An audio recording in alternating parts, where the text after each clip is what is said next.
So you're on the recording side now, so don't need those. I'm sorry you can't see me. I know I'm handsome and all that good stuff, and you can't see me, so don't know what's wrong. He worked Tuesday night, so I don't know if it's that the Skype that I have to use on Tuesday night is working or what.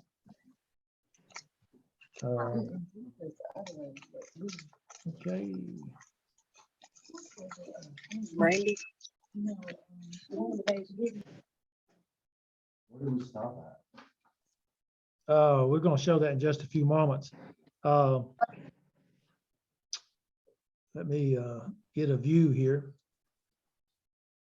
We are recording, so let's see.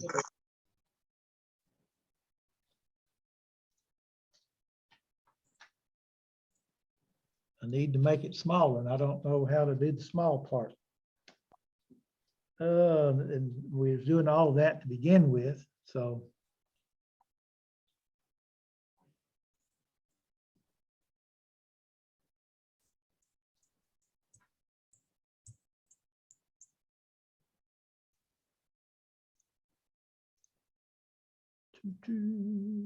Let's see here.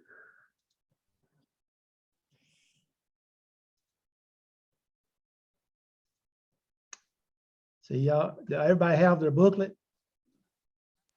Yes. Or did you, everybody's got their computer on, seeing the, In the upper right, probably where it says view. yeah, I see that, but there you go. Now you like that, exit view. Then I do this, well, do this, there you go.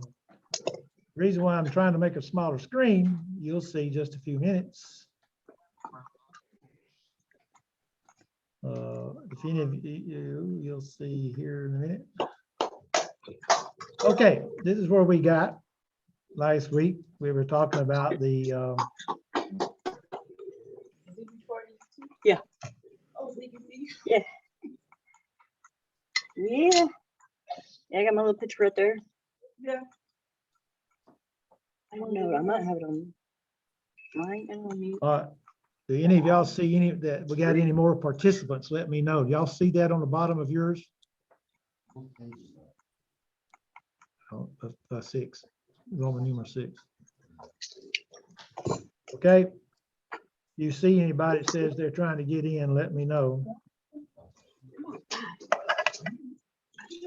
I don't know why apps is open. It's open. Which one? We may have to go back to Skype. It might be. Okay, It probably you is. need to mute your thing there so that I don't hear y'all talk unless you got a question. All right.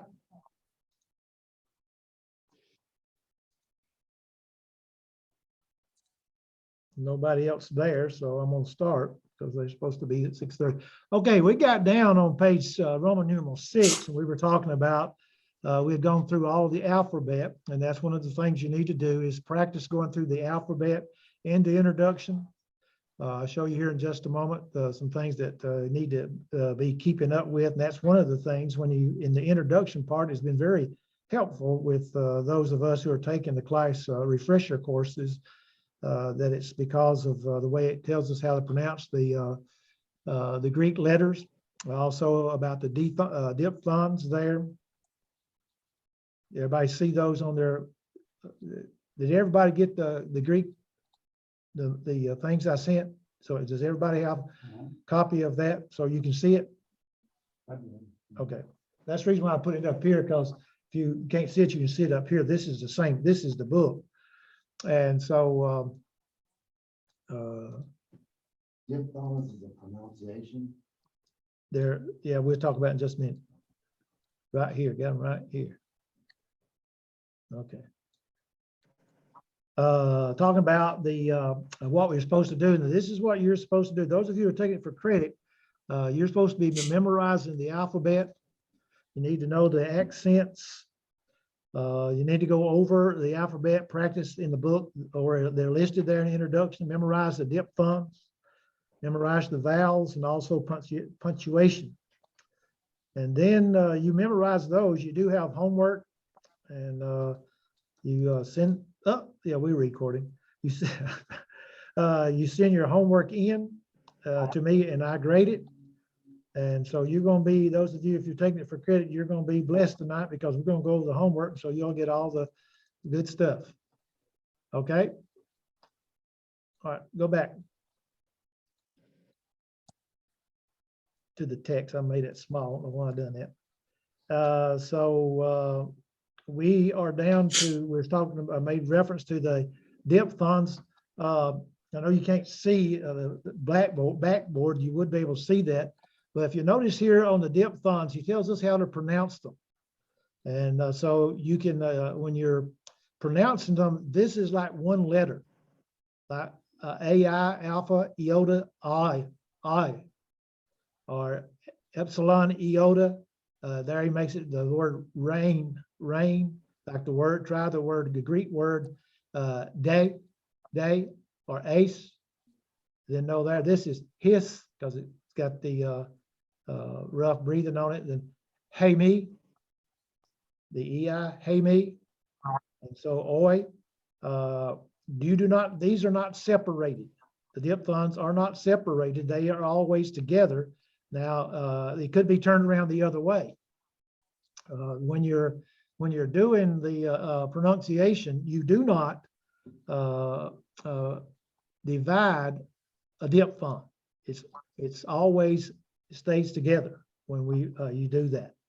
And so you have oi, like oil, all like sauerkraut, au, tato, ta-to, tano, autos, altu, alrion. Then you have eu, Zeus.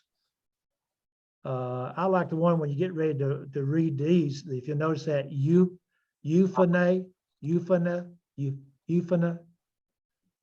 or deuteros, sorry, D-E-W, deuteros. Then you have u, like in group, and the Greek word is akuo. I hear acoustics out here. And then here you have utos, then hutos. Those words earlier we were talking about, the O and the omega and the omicron. So there's a hotos and hotos. So that's the u. Then you have the epsilon iota, and it's we. That word there is huios. It means sun. Okay, huios, hui. So Bobby, a diphthong is just two letters that appear together, and this is kind of how you say them when they occur together. Right. It doesn't have a special meaning or anything. No. It's just how you say the two letters. Right. It's how that they're said. In other words, all it is vowels. It's just like, you know, the vowels that we'll see. Like a special sound. Right. It's just, yes, like the illustrate would be the last one, the epsilon iota, because it says, like we pronounce it, huios. See, if you were to try to pronounce it without putting them together, you'd say uios. Well, but it's huios. But you never, when you're in a word, let me go back up here and see if you'll notice, trying to find one on within it. Yeah, look at epsilon. Try, it says deuteros. Notice there it says dew. You see the two vowels together, and then it's dew, ta. The word is divided up 3 ways. Deuteros or deuteros. Ros, yes. Ross, yeah. Ros. Yeah, because it's short of. Right. You divide it right behind the, on that one, you divide it right behind the vowel.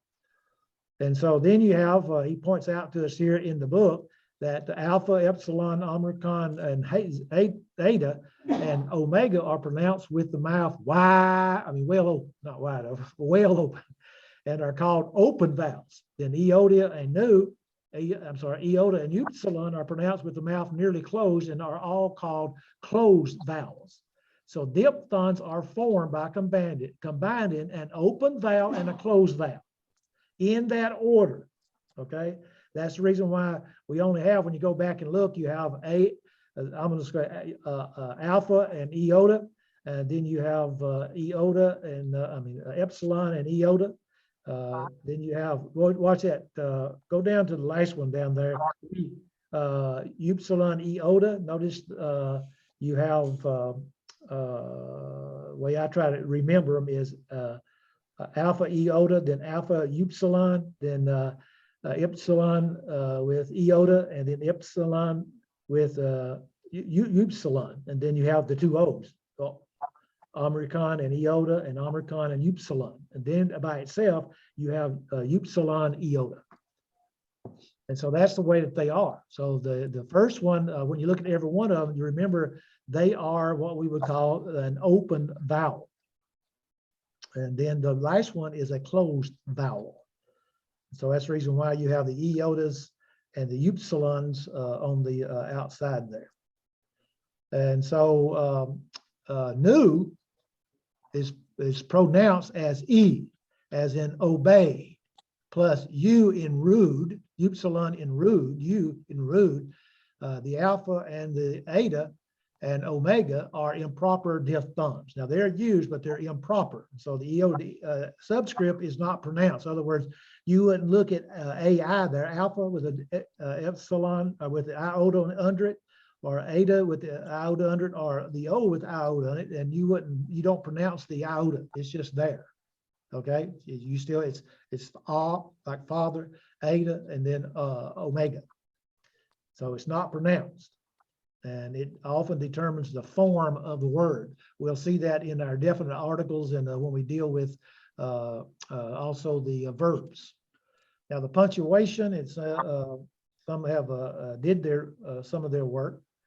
I got some work, and let me see here. I think somebody's beeping in.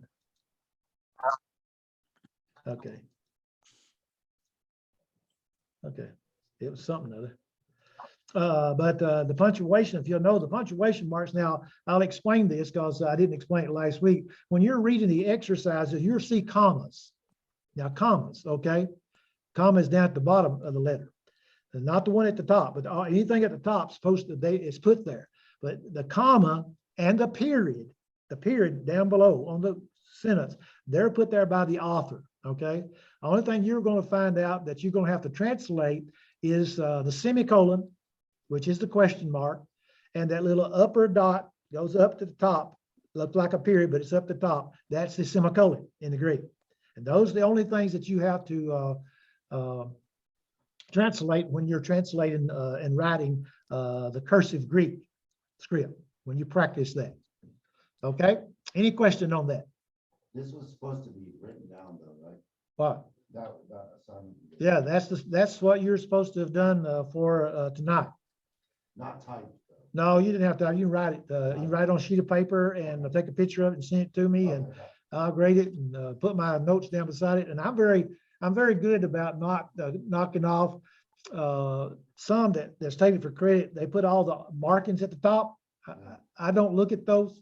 The only thing I look at is the rough and the smooth breathing. You know, at the top you get a smooth breathing. You have a comma at the top, a comma, big dot, comma, like that.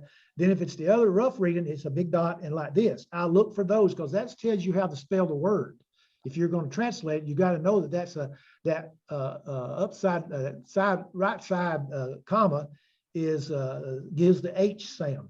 You know, like hoy, oi, Americani oda with that on top is hoy. But if you didn't have it on top, it's oi. That's the comma, the usual way, or the comma backwards? So comma backwards at the top. Backwards is the rough breathing, and one that some who again, when you go down there and you're doing the homework, sometimes you get, I guess, trying to get through, and a lot of them missed those because they were putting the H sound with the smooth, that is the comma the right way, although it's up. No, it's with the rough. It's the up comma with a backwards. The only thing I can see, if you're looking there, let's drop down to the Greek right there in B. You notice the Greek there. Let's see. you'll see, you see that word right there. I don't know if you can see my print. You can see my, on there. You see that word there? Uh,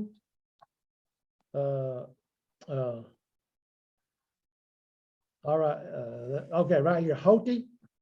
You see it? That's the backwards, up backwards comma right there. And sometimes you'll have to, in your book, I've noticed this, I've had to do this in my Greek text also, is to make it bigger so you can see that it's backwards. And so that's Hoti. If it was the other way, it'd be Oti, Oti. But it's Hoti, Hoti. And notice there's others in there. You'll notice the word ace, the way in Acts 2:38, ace. If it has a rough breathing and the circumflex on top of it, it's not ace. It's haste, and it means one. Okay, so you'll see some of that as we go along, and just don't get discouraged when you begin to look at that, because like I said, I'm very lenient in the grading. What I'm looking at is making sure that you're spelling the words right and that you're translating them right. And if you know the alphabet, and the diphthongs and the punctuation, all those things we said at the very beginning, then you do very well in your translation. Okay. Anybody else here taking it for credit besides Jeff? You taking it for credit? No, sir. Oh, I thought you had them for credit. Man, I was gonna be rough on you because you're in Alabama. Desiree, you're taking it for credit, right? Yeah, Okay, did you send me your homework? yeah, I seen it. Yeah, Have you seen it? yeah, I seen it already. Did I grade it? Yeah, you got me 85. Oh, okay. You saw what you're out there. Okay, I didn't know it was you, but you're the one that at the very end got that rough and the smooth and the rough mixed up. Okay. When you look. But like I Okay. said, I'm very lenient with things like that. Okay. So Okay. if you want to go over that, I'm gonna switch. Okay. The Okay. reason I'm gonna switch is because I have it all done. All right. Also, you also remember that when you're sometimes, because if you'll notice the very first sentence there, Sophia and de la lumen in tois telios, then it has a is that a comma or a period? It's a semicolon, No, that's a comma. comma. Yeah. Oh, yeah. Yeah, that's a comma. So that's what he's put there, but we have to realize that that's the beginning of a sentence. So you have to Okay. capitalize the sigma there, Oh, okay? You have I to got you. capitalize. And so, and also there are words like the word God. The context will tell you whether it's an idol, God, little g or big G. And if the word is supposed to be like, he is a Lord, the word Lord, the kurios means master or teacher. And so it's translated Lord. If it's Lord, he's talking about Jesus or God, it's a capital L. You have to the context will bear certain things out. It's like when you get over to the verbs and you're dealing with the third person singular, it's he, she, or it. Context will tell you where it's a male, where it's a female, or if it's it, okay? So those things, they'll come very easily because you'll learn the endings.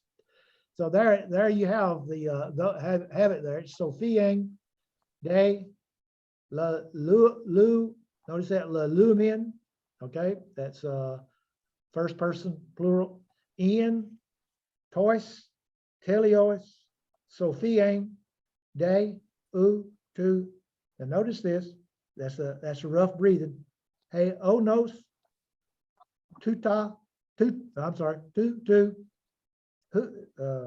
hude, tone, ar, tone, hey, onos, tutu, tone, kata, here it is. I was talking about that R and then one thing going, Qatar gu minno, okay? The big word, Qatar, and that's a G, Qatar, or it could be a Y, or it could be a U, it's just according to pronunciation. Qatar minno, O, capital O. Qatar minno, okay? Then the next one is, notice it's Allah, La lu omen, so theane. Now here it is, theou. Notice the capital there. The other one is the same height, but the capital has a little H on the inside. Theo in mu stay rio. Or me. Or moose tar. No, has to be the other way because of the way it's the vowels. Mu stay rio. Yeah, see the iota up under the O? That tells me they don't go together. Also, you have tang. What is that thing, the line there above it? Okay. The line above, like on your English there, looking at Musterio, that E means it's a long E. Long- And the long O there is is omega. And that's the only way they can do it so you can know. So in your homework, so the exercises, when they have that long thing up there, that means it's the long E and it's the long O. Okay, so the long E is the eta. Now where did I get? Now look at the next one, and Desiree, notice the English hen. See, and then when you look at the Greek, the translation of it, that's the way it is. Up there it says hen, but that's the long, eta is the long E. And so, and plus it has a rough breathing. I think you did it right here, but I think down lower in Peter, you turn around on that Okay. too. Okay, then no, this one, see now, the next one, when you look at it from the English standpoint, pro-orison. Pro-orison. Okay, then you have ho, theos, now this is the way they would read this next.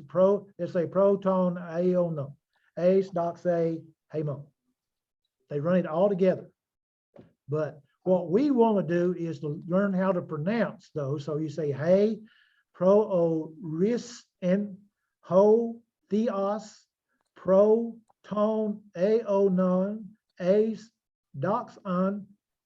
That's it. Hey, mon. Okay, we say it very slow so that we will make sure we get the words correct. Yes, sir. We got these words here that begin with the letter H, Yes, but in this alphabet we don't really have a letter H. that's that rough breathing at the top, that H is. But wouldn't they write that as like say the word HA, wouldn't they write that as an A with that little mark on the top? Yeah, but they wouldn't put in the English, when you translate you have to translate the rough breathing with an H. Okay, so this, what we're reading here is it's already been put into English. And we're putting it back into Two Greek. steps. Yeah, it started in Greek. And then that got put into English, but they're still Greek words. Yes, But they're yeah, just- that's actually the way you would pronounce those words. So this is the pronunciation of the Greek. Yes, really, but you We're have, not reading the Greek itself, we're reading the Yeah, pronunciation well- of the Greek. well, now I'm going down at the bottom and reading the Greek because I'm trying to make sure I watch the markings. So that's the reason you don't have them, I have them. Oh, I see. See, Yeah. I forget it's over here. I could have been using this. That's where our professor does in our class. See, just like when you translate hen, there it is, right there, that word right there, hen. See, but if you were going to say, for instance, you're going to translate this here, when you translate, you go put it in English, this is what you're going to do. You're going to put hen. You're gonna write hen. Yes. See, and if you go on over here, you But when you see, looked it up in the text, that H Yeah. won't be there, it'll just be the E Yeah. with the mark on it. right. And I was trying to see if there was another one. There is no other ones there, so. But just, I mean, again, just when you're translating, you might want to go back to your alphabet, or just go, like I said, what I did when I went back for a refresher course, because I hadn't studied Greeks for a long time, since I got out of graduate school. And so when I went back and says, I'm going to relearn some of these things, when I memorized basically the introduction. Now, we didn't go over the accents and stuff, and I'm not going to go over them. because it makes you bogged down. And I know that Desiree on hers, I remember hers, that she was trying to fix them that way, but I didn't knock off for that. So if you want to put them on there, that's just fine. But they're just, to me, they're accents. And I'm from Georgia, and I'm out, What do you mean by accents? That's not the pronunciation, right? The accents is not the pronunciation. Yeah, like, let me look here, like here. Okay. Kato, kato. You talking about the marks above it? Yeah, the marks above it, yeah. Okay. Those are the accents. Now, it's just three of them. You have the acute, you have the grave, and you have the circumflex. Now, circumflex usually, it's on the last part of the word. I do know that, and I don't, I've never learned those. Even while we were in Memphis School of Preaching, we didn't learn those. They said, well, all we want you to do is to learn how to pronounce them. And then when you're reading and you remember the accent, that it's the acute and the grave and the circumflex. When you're reading the Greek language, then you'll see that, see? But for you to try to mark them on there, you got to remember all the rules. Your Greek New Testament's already done it for you. And so you read, if you read out the Greek text, then you're reading it correctly by the accent. But if you want to, when you translate, if you want to put them there, that's just fine. Now, a lot of people, when they do like tracts or they're doing some kind of graduate work or papers for college and so forth, then they will put them all in there because they get graded that way. Yes, Gary. Oh, You're talking about that for the purpose that we're using it for, we won't really come into that because we'll more be reading. yeah, you're going to be reading the Greek text. I'm talking about after the class. Well, that's what I'm saying. You're here basically to try to learn to be able to use a lexicon, the concordance, and things of that sort. Because you'll notice later on that we're going to have words. They'll have like other endings out with them, but also they'll have the definite article out there. You have to remember all of that, and that helps you when you go to the lexicon. When you open it up, you say, "Oh, here it is, right here." Is there just one lexicon? No, it's a bunch of lexicons, and a lot of them are numbered together. But are they coming from different manuscripts? No, it's no. They use, most of them use either the Nestlers or the majority text. And I personally use the majority text. That's the King James and so forth, and also the modern liberal version. Vulgate. That's the Vulgate. No, it's the modern majority text is what the King James was translated from, which is the Texas Receptacus. Okay, gotcha. And then you have the Vaticanus and Sinaiticus and some other manuscripts, Yeah. which I have a bunch of those. But again, our concern is for us to learn how to read the Greek New Testament. Not only that, but when you're preaching, sometimes when you're preaching, you may want to use the word ecclesia. Yeah. Well, know how to say it, Yeah. or like the other day I heard somebody say baptismos, or and they were going to say baptized. Let's say they said baptismos, but it's baptized or baptizo. That's the way we say it, baptizo. And so baptizo is to be baptized. That's the name. That's the translation. So you'll find that the way that the words are, some words are their nouns and also their verbs. And it literally means emerge.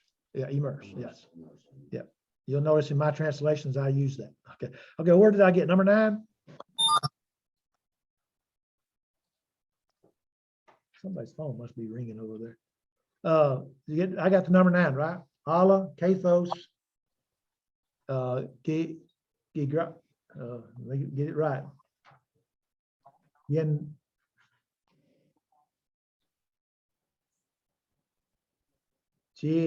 Grapta, hey, this is ophthalmos, uk, heyday, ka, us, uk, hey. Let's see. See, I can't see if that's not the.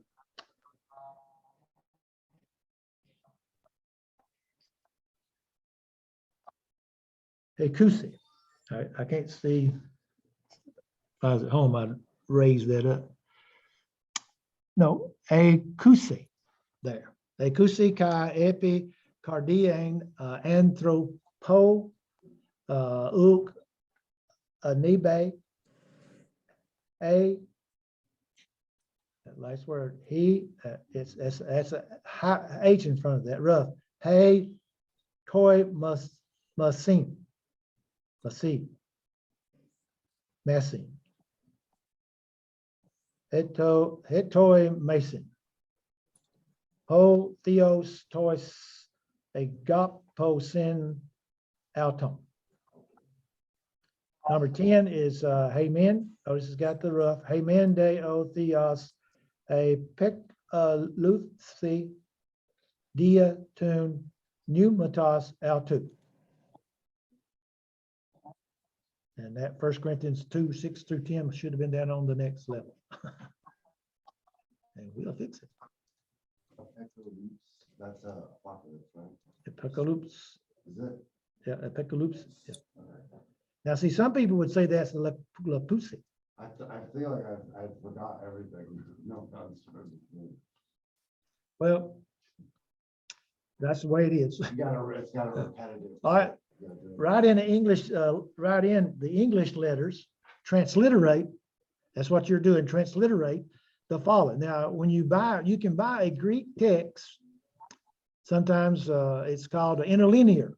I've seen that one. And they did at one time have, in some places, when you, like with Logos, they have an interlinear, it has all the information right there. Every word, where it came from, the meaning of the word, That's what he Strong's, was talking about. Strong's, you hit Strong's number and it comes up and tells you the meaning and so forth. But like I said, you have to pay for all those. But notice here, you write this. And notice that it's Pantone de to telos Hagugen so fro ne sete unka ne, that's PS sete ace proscucus. And you notice there it's PAN, so when you'd write it, you'd put PANT and a long O and an N. Y'all see that? And the thing that gives you a lot of problems, gives me problems, is the gamma. Because the gamma there, he's got, we translate Haguken. Then, but if you was going to have, you had angelos there, you'd make it ANGELOS. Angelos. Yeah, most time when it's gamma, it's usually NG. And but sometimes, remember we had that word HACITHI in one of the words, and they had it with a Y, HYCINTH, because it had two gammas there. So you have to be very careful when you're translating that. There's rules for that, and you can go back and when we come to them, we'll talk about why it's done that way. We will explain some of those words. And so number 8 there, it's pro pantotes ace. Now notice hiatos, agapte, ek, hey, ek tene, ex antes, hote, agape, kalu, wait just a minute, kalute, plethos, hey martion. So notice there, it's and it's not right because Pantone there should have had a long O. Okay, so mine's not right. You have to have a long O there. I don't know why it's not. I didn't do it right, I guess. Then hiatos, hote, agape, those other ones.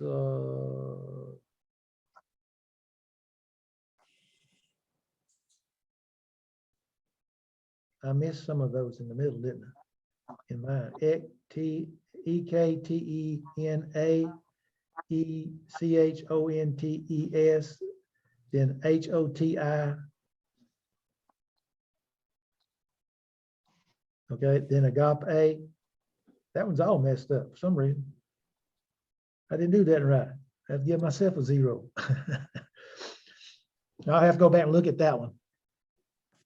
But you can see there, like I said, it's PROPAT long ONTAN, EIS, EAUTOUS, AGAPPAN, EKTENA,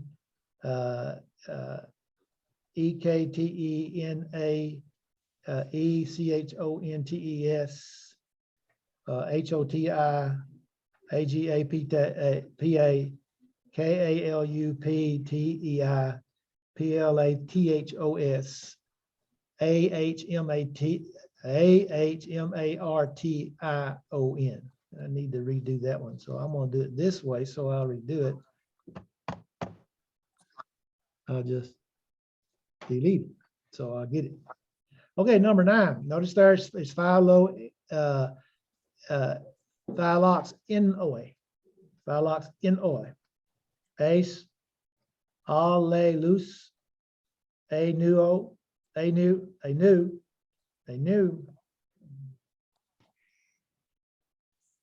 That's not right. That should be a U right there. See, I even make mistakes too. Then here's one of those that we was talking about. Go Gaismon. You see that, Carrie? That last word in number 9 there. Go Gaismon. GOGYSMON.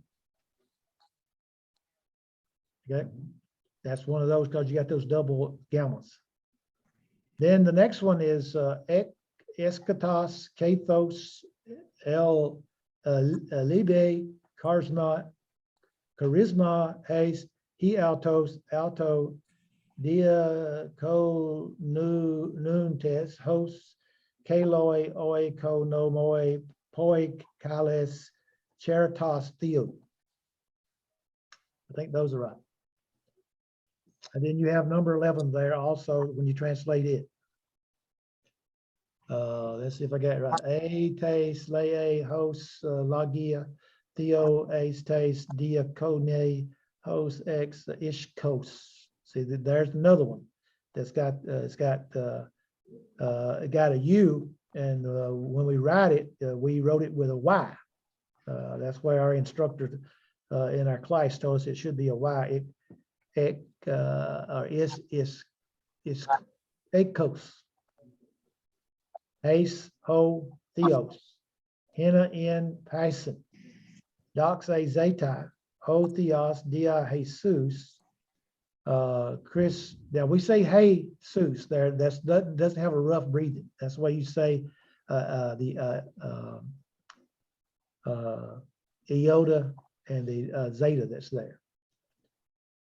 The eta that's there. Here's 2, ho, S10, hey, dox, a, chi, kratos, astos, aenos, tone, anon, amen. Any question? If I got them right. Okay. Now, like I said, I messed up on that one myself, so I might have to go back and do Desiree's again. Okay, now the accents come up. Now, like I said, you can see there, I got underlined on the screen here. Those, there they are. That's a slanted mark. It's the same mark here, but it's slanted back to that's slanted, acute is slanted right, grave is slanted left, and the circumflex is like a half moon over there. I don't know if I got that right. There, it looks like a wavy mark. On some, but most of it is like a little part, like a top of an O. But sometimes it's a wavy mark straight across. And you can see some of them down here. Here, like he says, ho, huios. There's your circumflex right there. Tu, the, u, ek, a, tang, exi, usen. And so, but you can see there's a number of those rules down through there, and they change also. You'll notice there's 16. Those are just a little of them.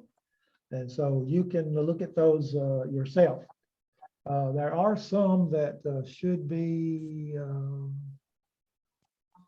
pointed out. If I remember. There's one that deals with the double letters in a word.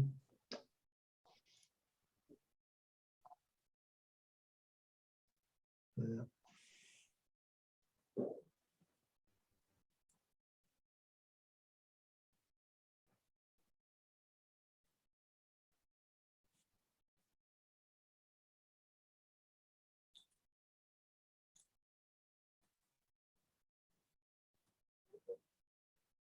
Well, some special rules he says we'll give later, so. And then here's some contraction of vowels. Right here, if you'll notice, the word here, when two vowels which together would make one of the regular diphthongs, unite to do so, it says like here, ethne, C. So over here, he changes it, ethne. So you wouldn't say ethne, C, it's ethne. And that's the way it's changed if when you're writing it. And like here, do, lo, o, when you say do, lo. Here, five, line, lie. Over here, it's phile. You'll have this one right here a lot in reading, especially Matthew. Here, poi, ete, but it's poi, ete. Okay, so you'll see that. And when you get ready to translate it, you have to translate it correctly with this right here, this one here, you would say, or like here, P-A, F-I-L-A. And here again, this word is used a lot. It's the word about a genealogy, your being, gen na o, gen no. They change it. And this one also, gen ne ate, gen nate, L L L L A, L E la la la. El Allah. Okay, and here's your rules of accent. Again, you can go over them, and there is this idea of a movable nu, and we'll talk more about that later when you're coming along. Like he says here, any verb in noun form which ends in a vowel, insert a nu called a movable nu. In other words, if you come out and the word stops with an alpha, then you put a nu on. Okay, when you're writing, a nu goes on because you don't lose them that way. Some words are originally had a movable sigma, which has become attached a part of the spelling of the word. Okay, any questions? Greek to me, but Greek to me too.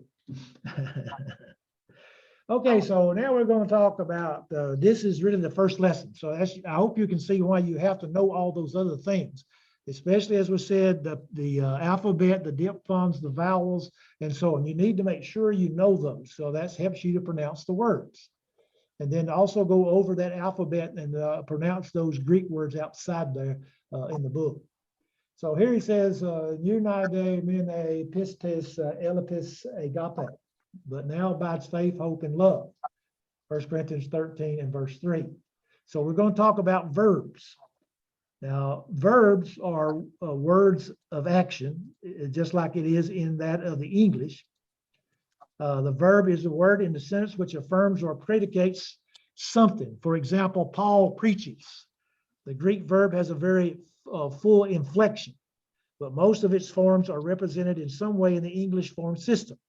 So as in English, the verb forms are divided into finite verbs, those limited by person and number and which define predication, and the infinitive or verbal forms, those which are not limited as to person and number. For example, the infinitive to preach.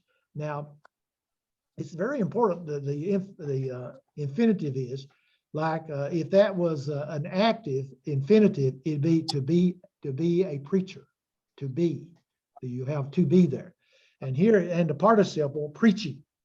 One fellow told me, he says, what you need to do after you learn basic things about Greek is say, well, I'm going to study and I'm going to come to know more about the infinitive or the participle or something like that. You choose one thing, or you choose, like Kerry says, he wanted to know about all them different verb tenses that they have. Well, some people, the present active, indicative, you get that down pretty quick, but the other ones you don't. So some people have studied specifically just those, and they know a lot about them. And so here he talks about two different types of verbs that we're going to look at. Then we have the omega verbs. That is simply there are two types of verbs conjugation in Greek. The more numerous is the type that ends in omega in the first person singular present indicative, and these are called omega verbs. And the other type ends in mu iota, and it is called the me iota verbs. So the omega verbs are later, but have particularly displaced the other type. So we're going to look at the verb luo, and when we look at all the parts of the verb luo, that is the same parts for all present active verbs, as we would say. The present indicative active first singular, the present indicative active. So when we look at that, we'll see that the endings will always be the same for that specific one. Because again, you'll come out with the aorist, the first aorist, the second aorist, the passive, the middle, and so forth. The perfect, the imperfect. And so you have to know the endings, and once you know the endings to those words, you know them. But present active indicative is the one that's used the most in that of the New Testament. I don't know what that means. Okay, we're going to tell you what it means here in a minute. There it is. Okay, you'll notice there he says that this means that the verb is present. Okay, the verb luo. A verb of type luo is described or located as present indicative active first singular. That means a first person. I lose. Because it's first person singular.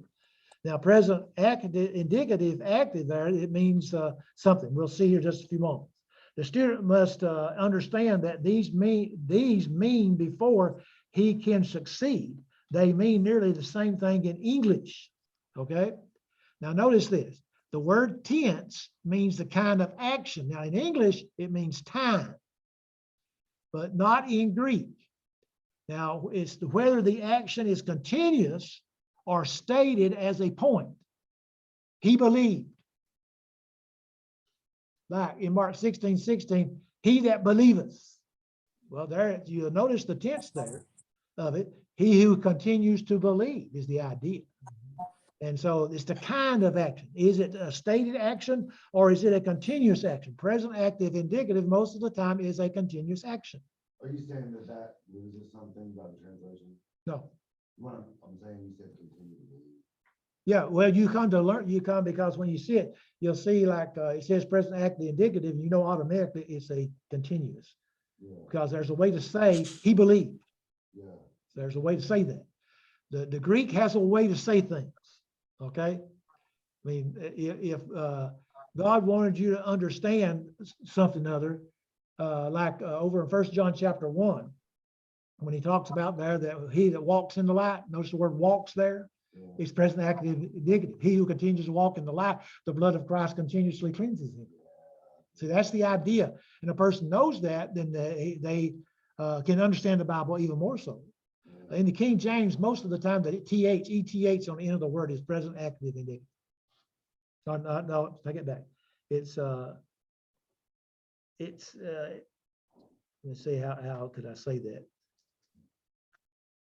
It's present tense and it's active. Therefore, it's continuous active, as we would say. Because he points out the kind of action is linear or durative. So only in the indicative mood does the Greek verb specify time. In the present indicative, then the idea is continuous action in present time, right now. I'm continuing to believe right now. Now, if somebody was talking about me in the past, he believed. It's a different ending on the word. Yeah.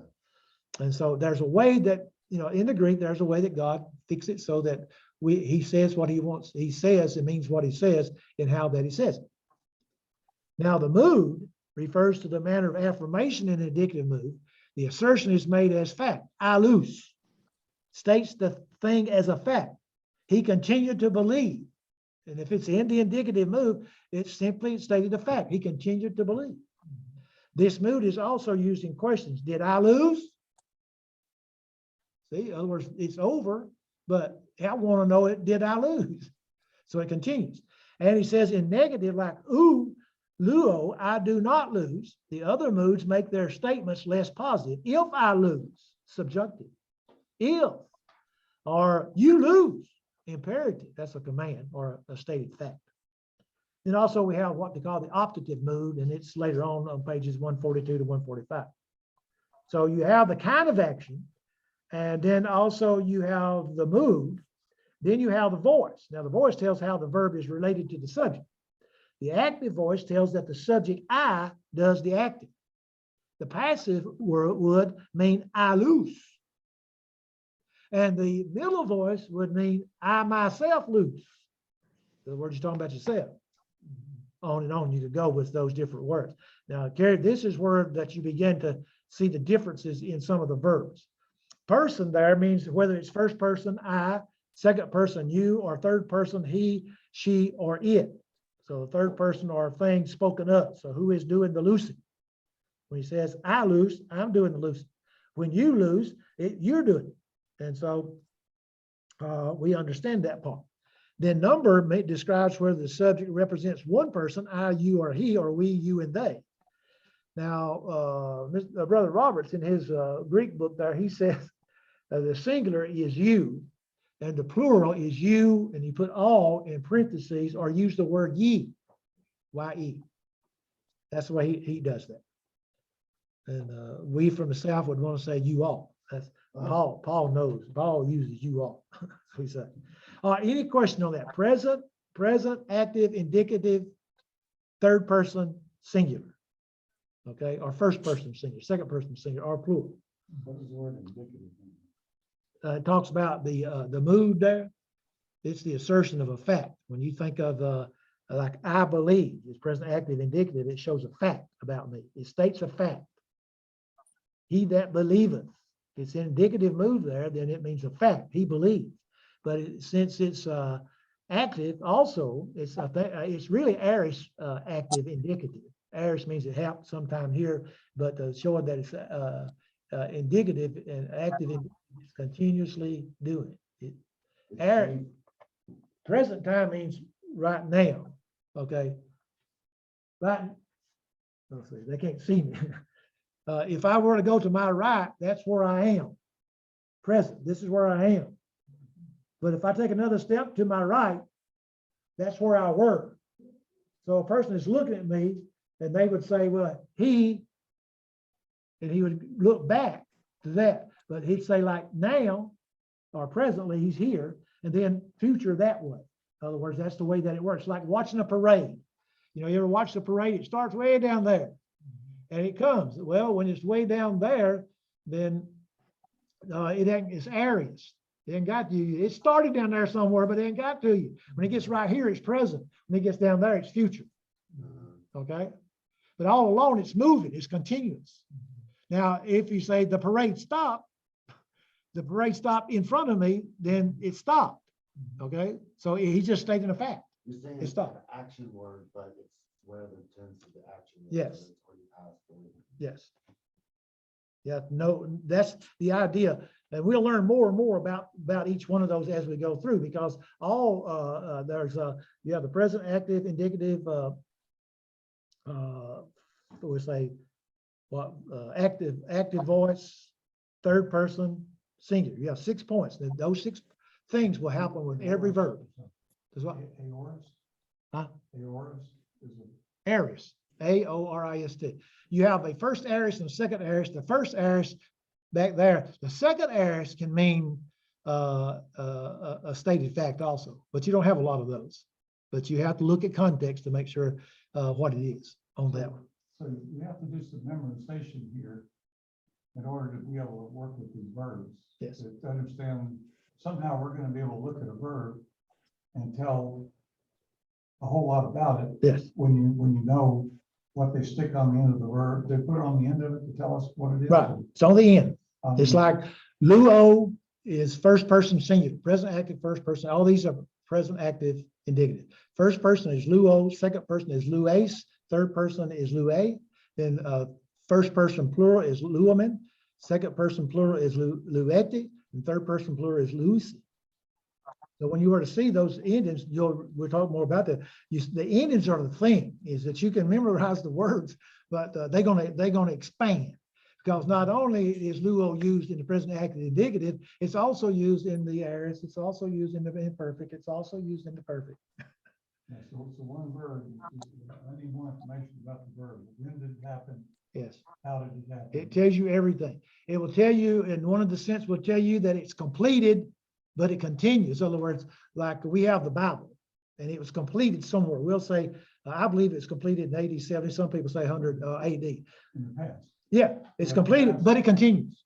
Sounds like it does lose something in the journey. We said we have been. You know what I'm saying? It does seem that way, because if they, well, obviously people have interpreted that differently. Yeah. You know, that passage you're talking about, people have interpreted that to mean like, I believe once, and then I never have to do anything. But that's the thing, is that when you try to point out, because you like with me, when I preach, I tell people, I said, the reason why I use the King James, I mean, that's what I was brought up with when I became a Christian, is, but I found out some things. And then I used to say that every time you find a TH word, it means present active indicative. That's not always true in the King James Bible. And every time that you find the word you, it's singular. And every time you find the word ye, it's plural. That's not always true in the King James Bible. They're not consistent. With that, the true King James. So, I use New King James, but. well, the New King James, they capitalize when the he refers to a divinity, divine person. Yes. And now Bobby Gaten's Dixon Bible does that sometimes, because I made my H's capital when it refers to the Lord or God, so forth. I put a capital of the black pen. And so there are some things that you can change in your Bibles with your pen, you know, that will help you. Yeah. And goes with me, in a lot of the epistles, I have the prepositions there, because prepositions we're going to find are very important. So what we do is, see, we learn the alphabet just like we did when we went to first grade. Now they go to kindergarten, age 4. But we went to school, first grade, six-year-old, and we learned the alphabet. Then we learned certain words, you know, the dog ran. I ran after the dog. You know, that's why we learn. The same way it is with Greek. You have to spend time understanding what. Yeah, I'm running. Yeah. I did run. Well, it's like Frank. I tell Frank a while ago, when I see chocolate, I have two voices in my head. One says, "You eat that chocolate," and the second voice says, "Did you hear him? You eat that chocolate." So, you know. But the thing is, it's something that we learn. You add it, keep adding. And if you get stuck somewhere, you have to stop and say, okay, I'm stuck right here. So you have to spend more time there. Yeah. And so that's the reason why I say, once we get through, like with 5 of these lessons, then I would encourage you to find you either online. eSword has it. If you want to get eSword, it's free. You can get the Greek text and many other things, get all kinds of versions of the Bible and so on. And you can sit down and read that. And so he goes on. So conjugation, a verb is conjugated when all the inflections of its verb forms are exhibited so as to show difference in tense, mood, voice, person, and number. Those 5 things I said 6 while ago.